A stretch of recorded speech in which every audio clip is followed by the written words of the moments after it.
Let's go guys. तो सबसे पहले एकदम बेसिक से चलता हूँ मैं, क्योंकि मैं मान के चलता हूँ कि यहाँ पे जितने भी बंदे हैं वो एकदम एकदम न्यू है, मतलब उन्होंने कभी कार्डिंग का नाम तक नहीं सुना है। तो मैं वहां से चलता हूँ। लॉर्ड, अगर मेरा स्क्रीन अटकेगा तो बता देना मेरे को, ठीक है ना? तो बता सबसे दो। पहले तो सबसे पहले देखो, अभी मैं तुम लोग को एकदम जीरो लेवल से सिखाता हूँ। एकदम जीरो लेवल से मैं तुमको एक्सट्रीम एडवांस तक बताऊंगा। मैं तुमको ओटीपी हाईजैक भी सिखाऊंगा कि ओटीपी हाईजैक कैसे करते हैं। अब एक क्रोम खुल नहीं रहा है क्या वीडियो में? अच्छा खुला, तो चल ठीक है। तो अभी सबसे पहले तो अपने को मान लो मैं वो बंदे को भी लेके चलता हूँ जिसने कभी कार्ड देखा भी नहीं है कि क्रेडिट या डेबिट कार्ड होता कैसा है।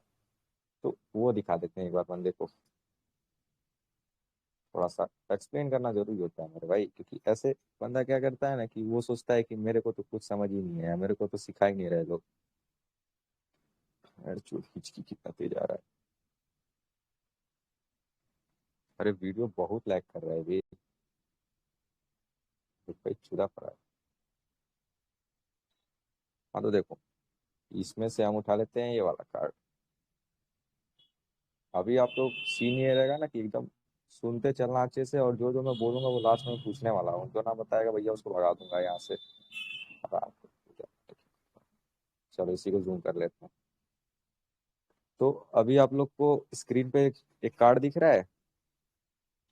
तो ये कार्ड, जैसा कि आप लोगों ने इसको देख के दिख रहा है, एनालिसिस दिख रहा कर है। ही लिया होगा कि ये कार्ड जो है एक मास्टर कार्ड है, क्योंकि साइड में तो गोला बना हुआ है। इससे आप लोग समझ गए। लेकिन मैं आपको ऐसे समझना नहीं, मैं आपको एक वैलिड तरीका बताता हूँ जिससे आप किसी भी कार्ड को समझ सकते हो वो कार्ड क्या चीज का है।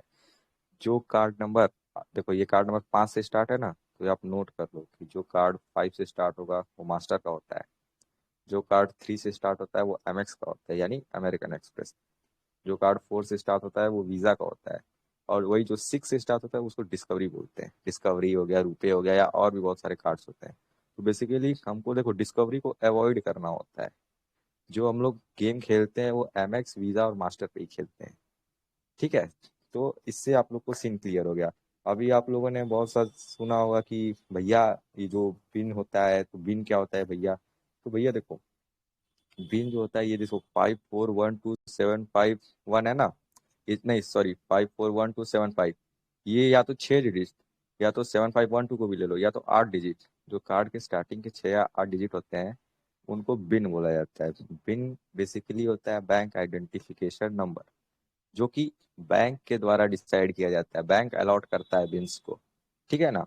ये बिन्स होते हैं, ये बिन देखो, तुमको बिन का नाम सुन समझो ना यार।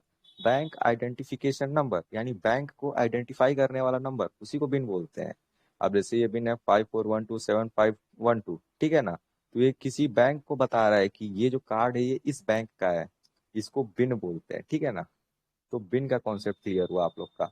अब बिन से थोड़ा सा हम आगे बढ़ते हैं, तो आता है कार्ड के टाइप्स। कार्ड दो तरीके के होते हैं, एक होता है वेरीफाइड बाय वीजा, एक होता है non verified bye visa. Verified bye visa का मतलब क्या होता है कि जब भी आप उस कार्ड से कोई भी साइट पे पेमेंट करते हो तो ओटीपी पूछता है। ठीक है। और नॉन वेरीफाइड बाय वीजा यानी नॉन वीबी का मतलब होता है कि वो ओटीपी आस्क नहीं करता है। इतना सभी को क्लियर है ना यहाँ पे? अब उससे एक स्टेप और आगे बढ़ते हैं कि जो भैया, हमने बहुत से बंदों को सुना है, देखो कोड भी ये बात जरूर बोलता है, उसकी कार्डिंग की मैंने वीडियोस देखी हैं। तो उसमें कोड ये बोलता था कि बिन्स इंपॉर्टेंट होते हैं। देखो, नो डाउट बिन्स बहुत ज्यादा इंपॉर्टेंट होते हैं कार्डिंग में, क्योंकि तुमको अगर कार्डिंग करनी है तो तुमको बिन का नॉलेज होना चाहिए कि इस साइट पे कौन सा बिन वर्क कर रहा है। लेकिन अब मैं आप लोग के मन में एक सवाल डालता हूँ, सिंपल सा क्वेश्चन है। तुम सब लोग यहाँ पे जितने भी 81 लोग बैठे हो ना, 81 लोग, सब लोग अपने दिमाग में बस एक बात सोचना कि जैसे मान लो एक कोई साइट है, तुम rebel.com एक साइट है, ठीक है ना? और वो साइट पे बिन मस्त चल रहा है मान लो 426807, ठीक है ना? लेकिन जो तुम्हारे पास क्रेडिट कार्ड, या तो तुम्हारा क्रेडिट कार्ड या तुम्हारे पापा का क्रेडिट कार्ड है, लेकिन उसका तो बिन अलग होगा, ऑब्वियस सी बात है, क्योंकि यहाँ पे जितने भी बंदे हैं उनका बिन तो 426807 नहीं होने वाला है, सबका अलग अलग होगा। तो तुम ये बताओ मेरे को कि तुम्हारे पास क्या ऐसा मतलब राइट्स नहीं है, ऐसा हक नहीं है कि तुम rebel.com से कोई चीज परचेज कर सको? बताओ। अगर तुम्हारा बिन 426807 नहीं है तो क्या तुम rebel.com से कोई प्रोडक्ट नहीं ले सकते हो? किसी ने लिमिट लगा रखा है कि नहीं भैया, अगर तुमको rebel.com से कोई चीज चाहिए तो तुमको 426807 बिन चाहिए? ऐसा किसी ने बोला है? तो जवाब है नहीं। देखो, तुमको एक रियलिटी बताता हूँ। जो साइट पे कार्ड लगता है वो साइट कार्डेबल है। बस उसको तुमको क्या करना होता है, तुमको वो साइट को यकीन दिलाना पड़ता है कि भैया सीसी होल्डर मैं हूँ, कोई और नहीं। और उसको यकीन दिलाने के लिए जो टूल्स का इस्तेमाल होता है उसको कहते हैं एडवांस मेथड्स ऑफ कार्डिंग। क्योंकि तुमने तो ये सुना ही होगा ना कि आजकल बंदे आईओएस कार्डिंग खूब दबा के करते हैं। क्या करते हैं, वो सीसी उठाते हैं और बंदे का क्या करते हैं, मलेशिया वो उसको लोकेशन चेंज करवा देते हैं। उसके बाद उसका फोन रिस्टार्ट रिस्टार्ट करवा देते हैं, फिर उसमें कार्ड ऐड करवा के फिर अपने में टेलीग्राम प्रीमियम ये सब ले लेते हैं। ये होती है आईओएस कार्डिंग। लेकिन भैया तुम मेरे को एक बात बताओ, तुम ये जो कर रहे हो आईओएस कार्डिंग, क्या ये सेफ है? तुमको जो बंदा क्या बोलता है कि भैया मैं तुम्हारा टेलीग्राम प्रीमियम करवा दूंगा, लेकिन बंदा तुमको कभी ये बोला है कि अगर तुम उठते हो तो मैं तुमको बचाऊंगा? कभी नहीं बोलेगा तुमको। क्योंकि देखो, उठने का रिस्क, देखो पहली बात तो मैं 99% केस की बात ही नहीं करता। 99% चांस रहता है कि तुम नहीं उठोगे। मैं वो हर 1% केस की बात करता हूँ जिसमें तुम्हारे उठने का रिस्क होता है, जिसमें पुलिस तुमको उठा सकती है। मैं वो केसेस लेके चलता हूँ, क्योंकि 99% केस पढ़ाने के लिए, समझाने के लिए तो पूरी टेलीग्राम इंडस्ट्री बैठी हुई है। मैं तुमको हर वो 1% केस बताऊंगा जिसमें तुम उठ सकते हो, जिसमें पुलिस तुमको उठा सकती है। मैं वो चीजें तुमको अवॉइड करना सिखाऊंगा। लोग तुमको कार्डिंग करना सिखाते हैं, मैं तुमको कार्डिंग करने सिखाने के साथ साथ वो चीजें भी बताऊंगा जो कि तुमको अवॉइड करनी चाहिए अपने आगे आने वाले, मतलब ऐसा सीन ना बने कि तुमको उठा लिया जाए किसी के द्वारा। ठीक है? तो अभी ज्यादा ज्ञानबाजी ना करते हैं और थोड़ा सा अपने सीन में आगे चलते हैं। तो देखो, अभी मैंने आप लोग को क्या बताया, बिन क्या होता है, बैंक डिसाइड करता है, ये बता दिया कि कोड भैया ने हमारे बताया था कि बिन बहुत इंपॉर्टेंट होता है किसी साइट पे करने के लिए। लेकिन अभी मैंने आपके मन में एक क्वेश्चन भी डाल दिया ना कि अगर मेरा rebel.com साइट का बिन 426807 है, तो क्या आप इससे मतलब अपने क्रेडिट कार्ड से उसको ऑर्डर नहीं कर सकते हो? तो जवाब है आप कर सकते हो। तो इसका क्या मतलब है कि हम हर क्रेडिट कार्ड से कोई भी साइट को हिट कर सकते हैं। हर कार्ड हर साइट पे हिट हो सकता है, लेकिन उसको करने के लिए आपके पास एक प्रॉपर मेथड होना चाहिए। और वो प्रॉपर मेथड आज मैं यहाँ पे सिखाने आया हूँ कि कैसा एक इन्वायरमेंट बनाते हैं कि लाइक, मतलब कोई भी साइट को हम पेल सकें।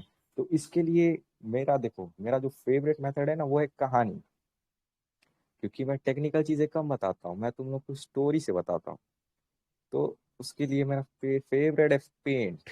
मैं पेंट खोल लेता हूँ, अगर मेरे को कोई भी चीज़ एक्सप्लेन करना होता है बंदे को, मैं सीधे पेंट ओपन कर लेता हूँ। क्योंकि अभी देखो, अभी अगर मैं तुमको टेक्निकल भाषा में समझाने लगूंगा शुरू से ही कि एंटी डिटेक्ट टूल्स क्या होते हैं, उसके बाद वीएम क्या होता है, आरडीपी से कैसे मतलब अपना लोकेशन बाईपास करते हैं, ये सब अभी बताना शुरू करूंगा तुम सब भाग जाओगे। क्योंकि ये किसी को समझ में ही नहीं आने वाला है। इसके लिए पहले हम लोग को एक रोड मैप बनाना पड़ता है।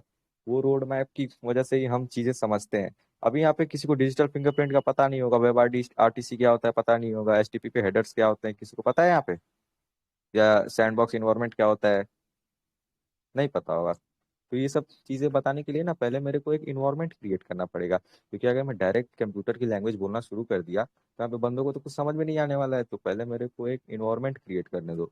वो इन्वायरमेंट क्रिएट करके अगर उसमें मैं चीजें ऐड करता रहूंगा ना तो तुम लोग को मजा आना शुरू हो जाएगा कि अरे बैंड चोदी तो इंटरेस्टिंग चीज बता रहा है। ठीक है? तो अभी तक देखो, अब फिर से मैं तुम लोग को एक और चीज बता देता हूँ। जो ये मैंने सवाल तुम लोग को दिया ना कि कोई भी साइट पे कोई भी सीसी लग सकता है, लेकिन तो क्या कोड गलत बोल रहा था कि हम लोग को साइट का बिन चाहिए होता है? जवाब है नहीं। ये जो मैंने तुमको ये बताया कि कोई भी सीसी किसी भी साइट पे लग सकता है, वो कौन सा सीसी लगता है? वो फुल सीसी लगता है, जिसकी A to Z इंफॉर्मेशन आपके पास होती है, जिससे आप साइट के फ्रॉड डिटेक्शन सिस्टम को बाईपास करके उसको ये यकीन दिला सकते हो कि ये सीसी मेरा ही है। उस सीसी से तुम कोई भी साइट को कार्ड कर सकते हो। लेकिन अगर तुम्हारे पास डम्प्स है या तुम्हारे पास ऐसी सीसी है जिसका तुम्हारे पास प्रॉपर इंफॉर्मेशन नहीं है, उन सीसी से अगर तुमको कार्ड करना है तो तुमको साइट्स के बिन्स की जरूरत पड़ती है। बिन्स बैंक डिसाइड करता है। अभी जैसे एग्जांपल तुमको देता हूँ, मान लो rebel.com जो, ये मान लो रेबल भैया का एक बैंक है, ठीक है ना? और यहाँ पर जो लॉर्ड आइजन बैठा है वो क्या करता है, नहीं देखो सबसे एकदम इजीएस्ट वे बताता हूँ। रेबल भैया का बैंक है, तुम लोग यहाँ पे जितने भी हो सबके पास रेबल भैया के एक बिन का कार्ड है, ठीक है ना? अब तुम लोग क्या करते हो, लॉर्ड आइजन की जो, एक मान लो जोमेटो लॉर्ड आइजन का है, तो तुम जोमेटो पे क्या करते हो ना, मेरे बैंक के सीसी से खूब हिट मारते हो, खूब मतलब ऑर्डर्स करते हो। तो मैं क्या करता हूँ, मैं जोमेटो पे ये कर देता हूँ कि भैया अगर अगर ये बिन का सीसी तुम्हारे पे आता है मेरे बैंक का, तो तुम क्या करो ना, उसको कोई ओटीपी वगैरह कुछ आस मत करो, डायरेक्ट पेमेंट हो जाने दो। तो इसीलिए वो बिन वहां पे वर्क करने लगता है, क्योंकि बैंक वहां पे फ्री पेमेंट को अलाउड कर देता है। ठीक है ना। तो ये मेथड ये होता है कि बिन क्यों आता है मार्केट में, कि बिन हमको इस साइड का चाहिए, बिन चाहिए, लेकिन कोई तुमको ये नहीं बताता कि वो बिन चाहिए क्यों। तो इसलिए बिन चाहिए होता है क्योंकि बैंक वहां पे पेमेंट को लीनियंट कर देता है कि भैया अगर तुम ये साइड पे पेमेंट करना चाहते हो तो तुम कर लो, कोई दिक्कत नहीं है। तो इसको कहते हैं बिन का कॉन्सेप्ट। अब